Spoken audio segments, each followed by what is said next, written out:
Guys, I hope you have a nice Tuesday.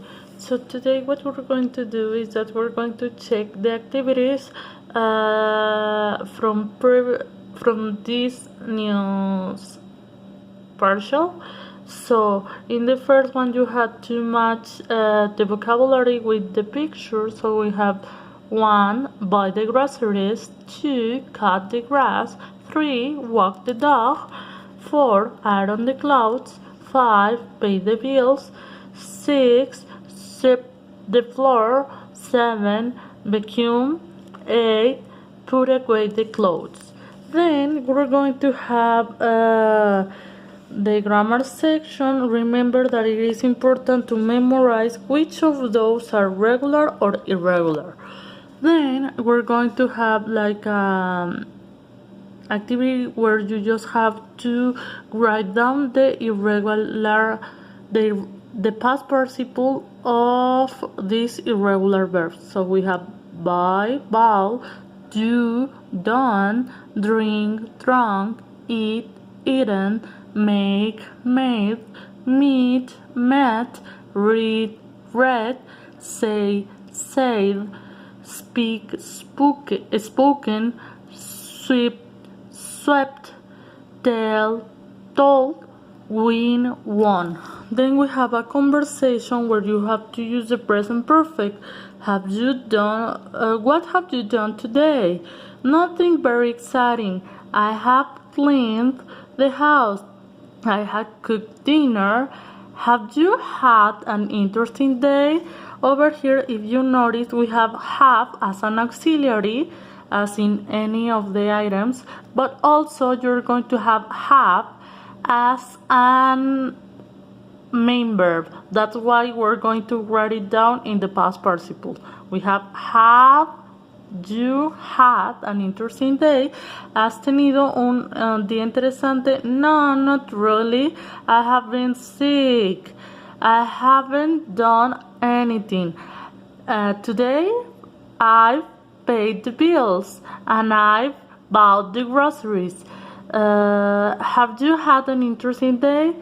Well, I have visited a friend, then I have bought some clothes from the new job. Then guys, we're going to continue to the listening section. And it says, have you graduated from college? Remember that college is a word that it's considered a false cognate. What is the meaning of this? Un cognado falso es una palabra que que se escribe muy parecido a otro idioma, perdón, pero no significa lo mismo. Por ejemplo, college es un cognado falso de la palabra colegio en español, porque college quiere decir universidad. Acuérdense, colegio, it will be like private school. Have you ever worked as a tour guide? Who is the most interesting person you have ever met? Have you passed your driving test? Has Richard ever traveled abroad?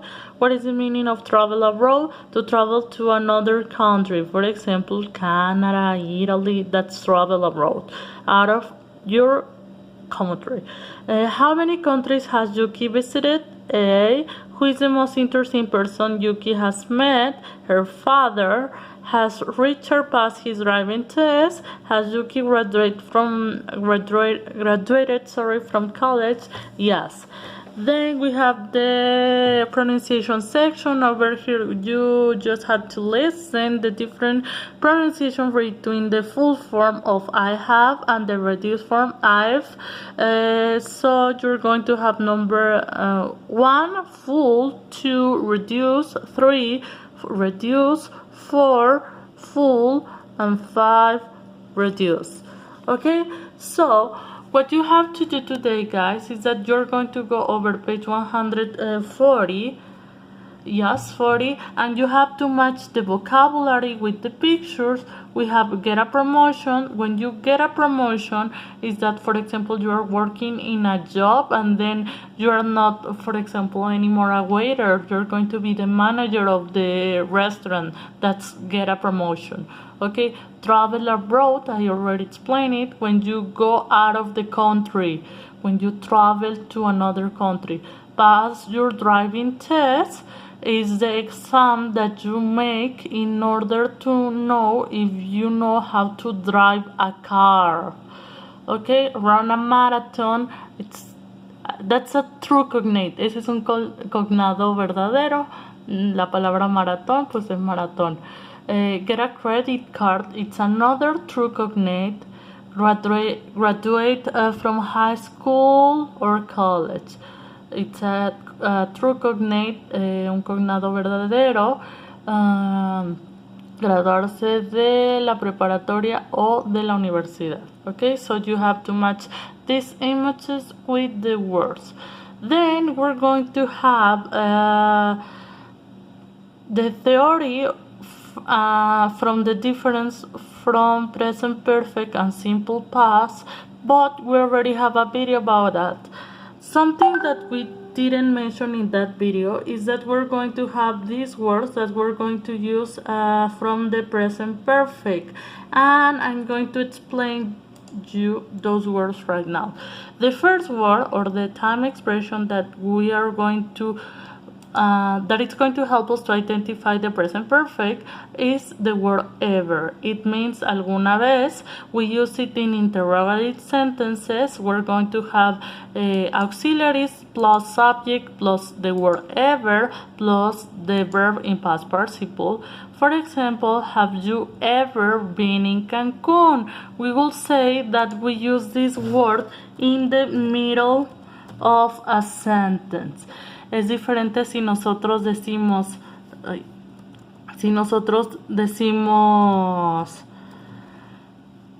¿has viajado a Cancún? Ese sería sin el ever. O alguna vez has viajado a Cancún, que ese es con el ever. Have you ever? So we use it to be more specific, okay? Then we're going to use never, and we use it in affirmative sentences. It means nunca. And we use it in the middle of the sentence. We have subject plus have or has, which is our auxiliary, plus never plus the verb in past participle. For example, over here, he has never eaten raw fish. Over here, if you notice, we have an affirmative sentences with a negative meaning. This is because of the word. We use it in affirmative sentences, pero lo usamos en enunciados afirmativos, pero la palabra es una palabra negativa o tiene connotación negativa. Pero eso no quiere decir que nuestra oración está en negativo. Simplemente la palabra, pues el significado que ya tiene la oración es algo negativo, pero la oración sigue estando en afirmativo. Then we're going to continue with the word already. We're going to use, and it means ya, we use it in affirmative sentences and in the middle of the sentences. We use subject plus auxiliary plus already plus the verb in past participle. I have already finished my homework. Okay? And it means ya terminé mi tarea. Ya he terminado mi tarea, perdón. Then we have todavía. We use it in negative sentences and we use it at the end of everything. It will be subject, auxiliary plus verb in past participle. And over here I miss, if you have a complement, it will be a complement plus the word yet. Va hasta el final del final del final. It would be, I haven't finished my homework yet. Aquí tengo sujeto, auxiliar, obviamente negativo, porque dijimos que se usa en negativo. El verbo en past participle, mi complemento y mi palabra, time expression, yet hasta el último. Then we're going to word the word just, que quiere decir apenas o justo, and we use it for affirmative sentences. It will be subject, have, which is our auxiliary, the word just, the verb in past participle, plus a complement if we have. And the example, I have just finished my homework. It's in the middle, as you can see, and it means justo acabo de terminar mi tarea o apenas terminé mi tarea. Okay, another time expression that we're going to use for the present perfect, it will be the word for, que quiere decir por, y siempre va a ir seguido de una cantidad de tiempo, por 4 minutos, y la cantidad de tiempo puede ser tan pequeña como ustedes quieran o tan grande como lo deseen, así como quieren ver for 1 minute, forever, para siempre, ¿vale? Since es otra palabra que vamos a encontrar para identificar el presente perfecto, que quiere decir desde, y no se dice since porque hay varios que dicen since, it will be since, and we use it since plus seguido de un punto en el pasado, una fecha, un momento. It could be since plus a point in the past, date or moment. It could be I have studied English since I was in high school. Yo he estudiado inglés desde que yo estaba en la prepa, ¿vale? Entonces, por ejemplo, desde anoche, si ya tenemos la palabra since, for, ever, never, already, yet or just, pues nos va a indicar que son oraciones en presente perfecto, y esto les va a ayudar un montón para el ejercicio que está en la página 141, que es el que van a hacer.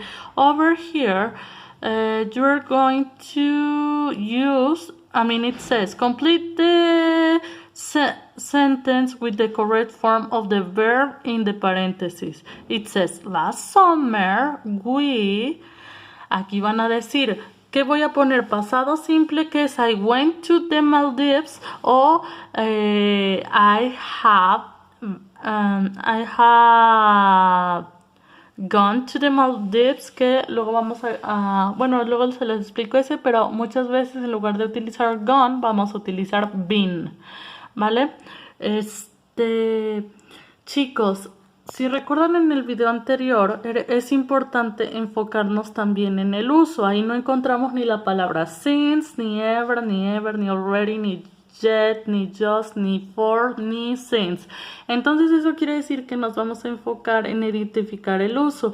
Aquí nos estamos enfocando o estamos hablando de una vez que fui a las Maldivas, o estamos hablando de la experiencia, es decir, que hemos ido varias veces o que hemos ido. Aquí, si se fijan, nada más nos estamos enfocando la de last summer, el verano pasado. Entonces, pues ahí la pondríamos en pasado. Luego aquí dice in the same house all my life. En la misma, vivir y en mi casa toda mi vida. Entonces, si se fijan y nos vamos al uso del presente perfecto, es una actividad que empezó en el pasado, que continúa ahora y quizás siga en el futuro. Y ese es uno de los usos del presente perfecto. Entonces, aquí tendríamos que poner number 2. I have lived in the same house all my life. ¿Ok? Entonces, vamos a conjugar el verbo dependiendo del uso o de las palabras. Por ejemplo, acá, let me see if there's one. No, we don't have one with keywords, but I'm going to give you more exercise about this. Also, we don't have we haven't practiced with since and for. So for today, you're going to answer all of these, also exercise A and B, and also I'm going to leave you a link where you have to screenshot your answers. I hope everything is clear, and see you tomorrow.